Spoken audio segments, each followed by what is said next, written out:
Are you declaring an emergency, sir? Watch all episodes of Ice Pilots. Watch on mobile devices or the big screen. All for free. No subscription required. Download Veely now.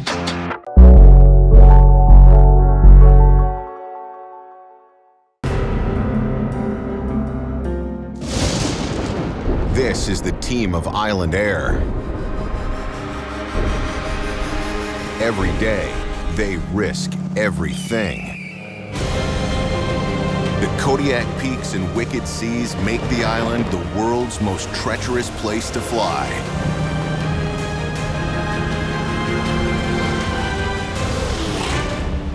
These are the tales of Alaska's ultimate bush pilots.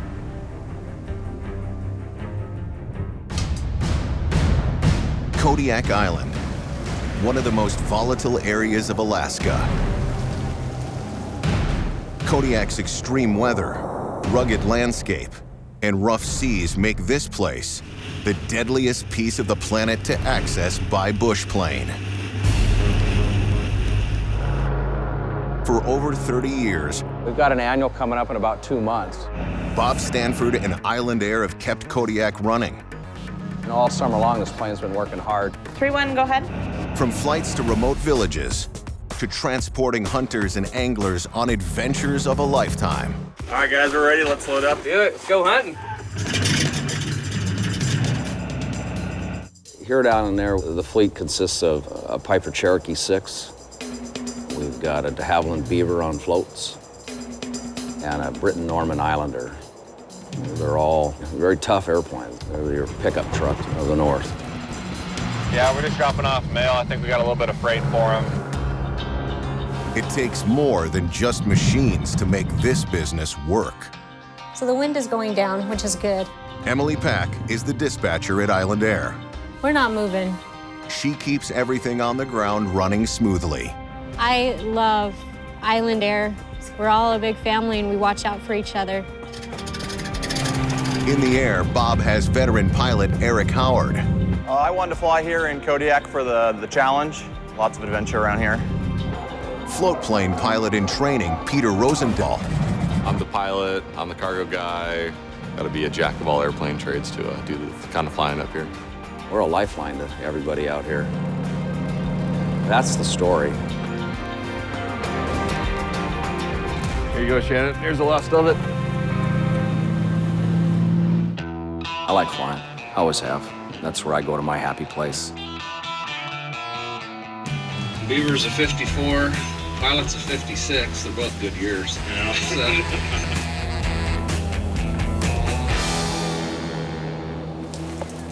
1,000 scattered, ceiling 1,800 broken, 3,000 overcast, temperature 7, dew point. Meteorologist Craig Eckert forecasts the weather on Kodiak. So this evening's storm should be pretty interesting. Here's the main front from this giant low out in the Bering Sea. Precipitation is all on right over Kodiak. This looks like 35, maybe 40 knots. 3 days ago, Bob dropped off a couple hunters in Hidden Basin. The storm has turned their trip of a lifetime into a nightmare. We're in a bad spot. We need help. The wind speeds have reached 50 miles per hour and have destroyed their tent. Without shelter, hypothermia could set in within a matter of hours. We need something. We need help. The hunters are requesting an emergency rescue flight. But the weather has grounded Island Air's planes. 40 miles per hour is a no-go for our airplanes. From the forecast, we got 2 more days of bad winds coming and rain.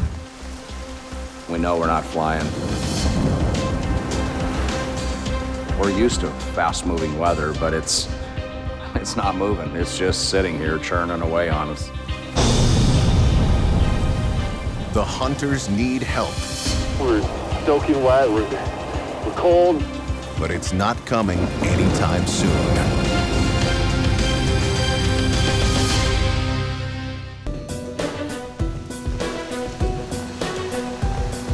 A massive storm has brought Kodiak's air traffic to a standstill. Bearing the brunt of the weather, a group of hunters in Hidden Basin. We need help, and we need it soon. They've called Island Air for an emergency rescue flight, but the planes are grounded because of a severe storm. The weather's the biggest obstacle. These low pressure areas built out there in that environment, they just come barreling down, along the Alaska Peninsula. And, it's bad is when they stop and decide to park here for a little while. This storm's not moving. So all the hunters can do is hunker down and wait.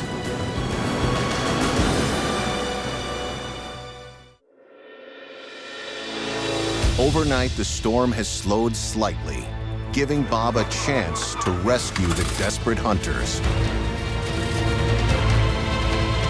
Looked out there, the wind's dropped. I see sunshine out to the east. It's like, go time. Kodiak Tower, Beaver, 47 Alpha Kilos, Basin, outbound Middle Bay. Yeah, copy the Beaver, we're clear.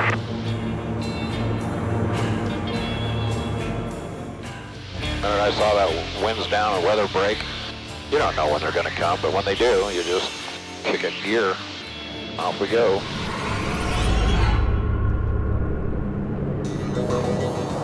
Temperatures dropped to 39 degrees last night, and the island was pelted with 3 inches of rain. It's probably potentially a pretty miserable night. Bob has no idea what shape the hunters are in. We're breaking records with rain, wind, and we've got nothing but rain and fog ahead of us. Well, just looking at the rivers right here, there's a lot of water here. I mean, these overflowing their banks. I'm expecting them to be right into this area. But on this 3,500 square mile island, locating a few hunters is like looking for a needle in a haystack. Oh, there they are.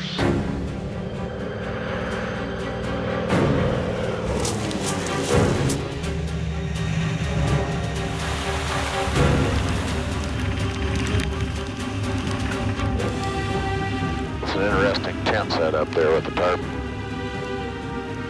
I'm guessing the wind came falling through here and just blew their whole camp flat. It's a good way to stay warm and dry right there. Hey, how you guys doing? Got swamped. Well, that's where we were sleeping tonight. The hunters have survived the frigid night by using their tarp as shelter. Can't stay out there for long without a tent, so. We're surprised you came and we're happy to see you.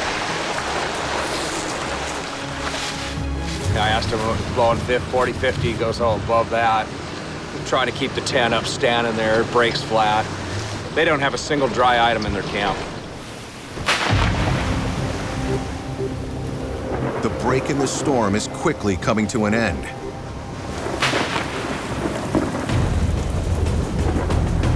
Angry skies are lighting up the horizon, and the wind speeds are ramping up again, making takeoff a challenge.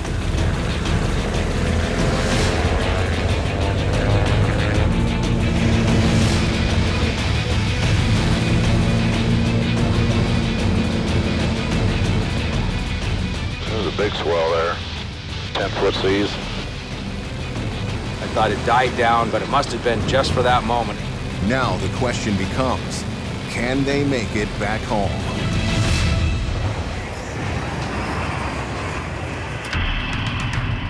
Unwavering commitment is a requirement in this dangerous business. So we're definitely not going anywhere today. I don't want to say definitely, but the weather's really not looking good.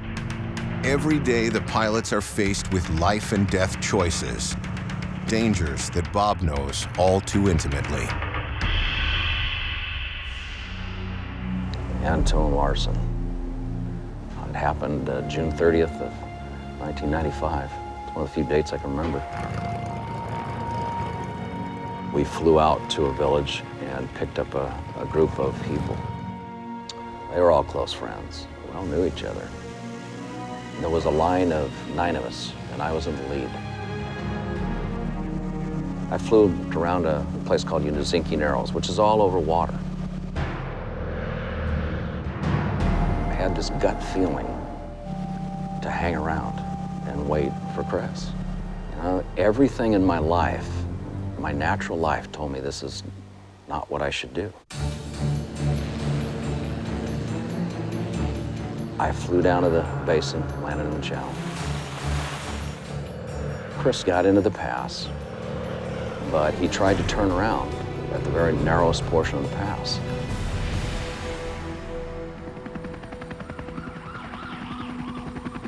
About 10 minutes later, I heard all these sirens headed back up there, just going by me. And I knew right there. You see crosses on the side of the hill. I see the faces.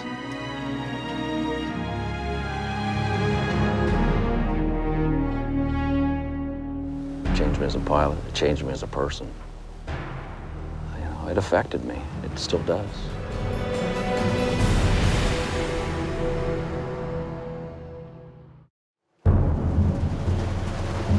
Gale force winds and heavy rains have hit Kodiak Island. A break in the system has allowed Island Air to rescue the hunters from Hidden Basin. But the calm window in the storm is closing fast. Bob has precious little time to make it back to base. There is quite a swell. These big seas easterly, it just shows right in the water, so between those areas, you're going to have shears. Shears are quick changes in wind direction that can be deadly. I'm just going to stay down. Mission accomplished. We work the windows, that's what we got to do.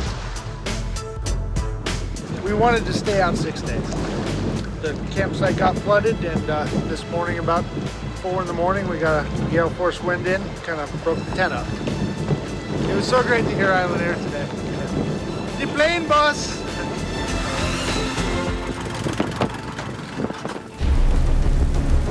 Kodiak is one of the toughest places to fly in the world.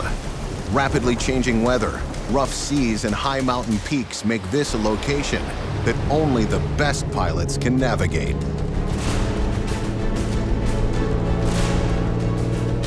I would say we average 75 hours of training. And it takes probably a month and a half, 2 months to get a pilot online. Hey, Bob. Working for Bob's unique because he will take a brand new pilot to Alaska and train you up from day one Alaska flying. Let's go on down and we'll see how you do. I started flying in high school in Richardson, Texas. My dad was an airline pilot. His dad was also a pilot.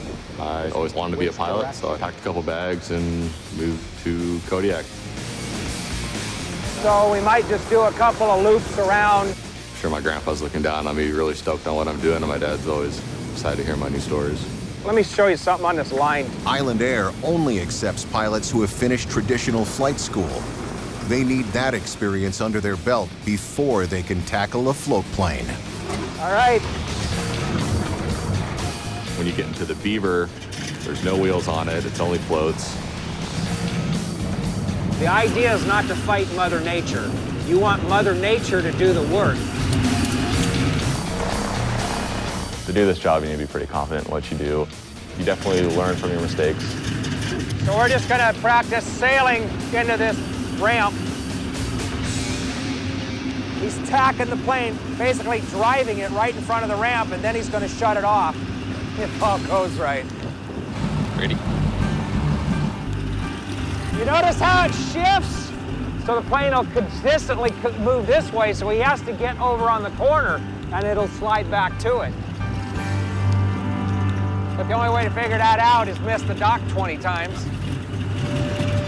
You come this way. This is a fun stuff. You don't like it, this ain't a good place to come fly. How much fuel's he got on board? Add a little power. Cut it. Cut it, cut it, cut it, it's there! Bob knows what he's doing, and he can be pretty intense. He'll let you know when you're doing something wrong, and he'll let you know when you're doing something right. Now swing your tail that way. Cut it! Too late, too late. So you had it perfect, but you had to kill the engine. You can either fly or you can't when they come to me. I go out and figure that out really quickly. What I want to know is how to apply them for our environment. All right, good job. You can see yourself grow. I'm a completely different pilot than I was when I got up here. We're just gonna call it good for now. Okay. Yeah, I'll be in about 7 minutes. Flying is second nature to veteran pilot Bob Stanford. So we got some gusts coming here. He's had his wings for 30 years and has weathered everything Kodiak has thrown at him.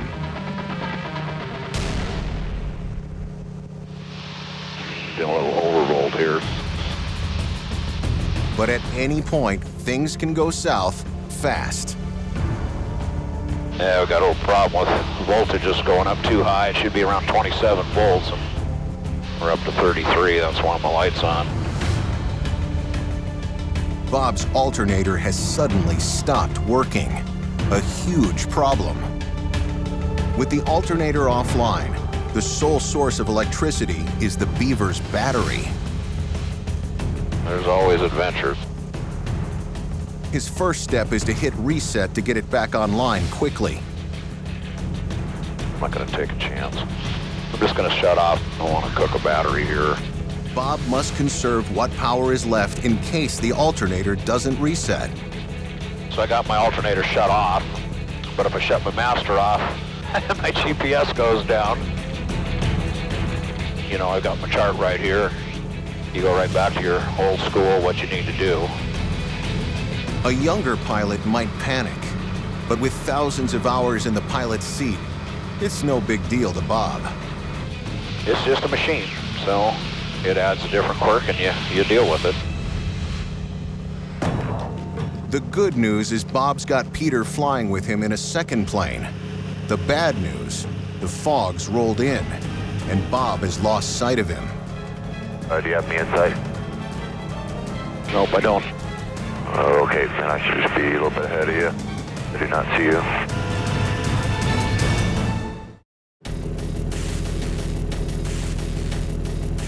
Been a little overrolled here. While on a routine flight, Bob's alternator has mysteriously stopped working. No, it's not coming back online. Without an alternator, Bob must conserve what battery power he has left. I'm just going to shut off. I want to cook a battery here. Bob knows Peter is close by, but can't make visual contact. Even though they can't see each other, constant radio communication helps them avoid a mid-air collision. Do you have me in sight? I do not see you. Nope, I don't. Okay. Yeah, I couldn't hold it, so I'm coming around. See what we get when we get up here, I guess. Let's go another 100 yards. I think we're just gonna keep heading this way. To make matters worse, the storm is beginning to hit again, and this time, with a vengeance. Come up a little bit now. Not gonna get in a hurry. Never hurts to ask the good Lord to be on your side, too. Keep us safe. 40, 45 out of the east. Oh, baby. Finally, Bob sees a landmark he recognizes. Just went by the point there. Okay, then I should just be a little bit ahead of you. Bob finally puts eyes on Peter. Okay, I see you now. We're almost there. You know, I've got several more trips down this direction. I personally don't think I'm coming back down. It's just too much.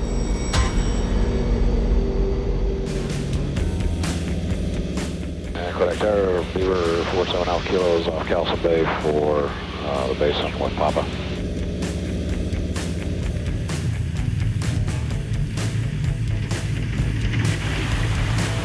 Good to have this one done.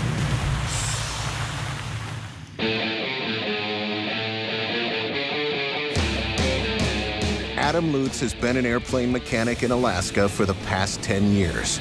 You earn your pay on a day like this. One of his favorite planes to work on is the de Havilland Beaver. These beavers are a part of history. They're monsters. That's it.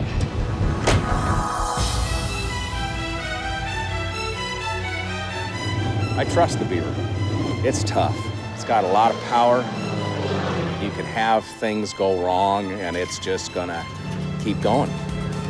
It's just a badass.